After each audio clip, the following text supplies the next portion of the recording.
Hi, this is Jim Lang, and I thought I would express why I put together this report and hoping to change so many lives. So our daughter has dysautonomia, which is a problem with the autonomic nervous system, and she effectively cannot work, will likely never work, and is both by legal and IRS definition considered disabled.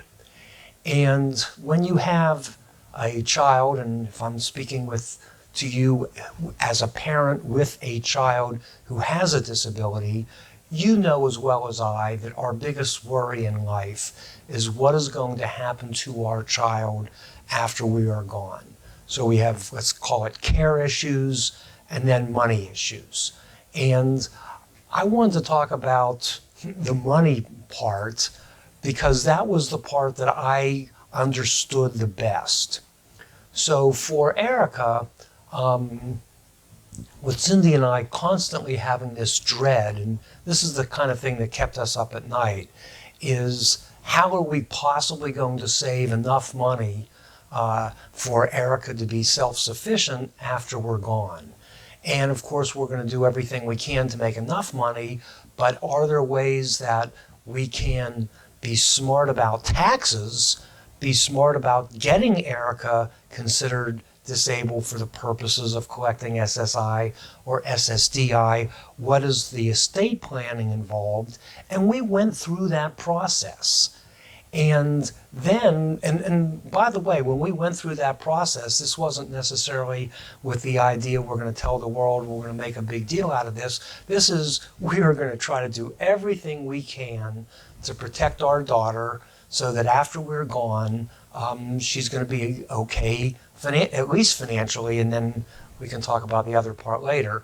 But how can we do this? And partly by coincidence, partly by design, the conclusion of the steps that we needed to take for Erica were directly related to my area of specialty. So if we're talking about Roth IRA conversions, I wrote the first peer review article on Roth IRA conversions, a dedicated Roth IRA conversion book. Our firm runs the numbers for thousands of people helping to optimize Roth IRA conversions. The exceptions to the Secure Act. It so happens that if you are considered disabled, and now by the Social Security Administration, that the IRS will accept this, then the child can stretch, or the child will have other additional tax benefits. So these are the kind of things that I was right on top of anyway. And then we implemented this for our daughter. We got the estate plan right. We got the trust with the 4 conditions right. And we did everything the way frankly, the optimal way to provide for our daughter. And I was doing a book called Retire Secure for Professors, and I thought that this would be a good thing because a number of professors have a child with a disability. I'm going to include that as one of the chapters. And then between my marketing team and an outside consultant, they said, why don't you take this information that is just gold and so critical to a group of people who desperately need and want this information, and don't make it part of a chapter of a book that isn't geared specifically for parents with a child with a disability. Why don't you just take that and make it a special report and do a 1-page version of it and try to get that report out there as much as you can to really change a lot of lives, and not just people who have the kind of money that you might, but the kind of people who might have $500,000, $250,000, to a more general population. And then this desire to get this information out has just been almost consuming for the last number of months that we've had this. And we went all out, because then we took the chapter, But there were gaps in my knowledge, specifically some of the estate planning issues, some of the details on special needs trusts, and frankly, I have not been an estate attorney. I have been an estate attorney for more than 30 years, but I haven't concentrated. I don't have hundreds and hundreds of clients that have a child with special needs, but I was referred to an estate attorney that does. And I talked with her, and then she added quite a bit to the report. So we now think that the full report, which I guess is close to 40 pages now, is the best resource that we can provide to parents with a child with a disability. So that's a little bit of a background on why we put this together.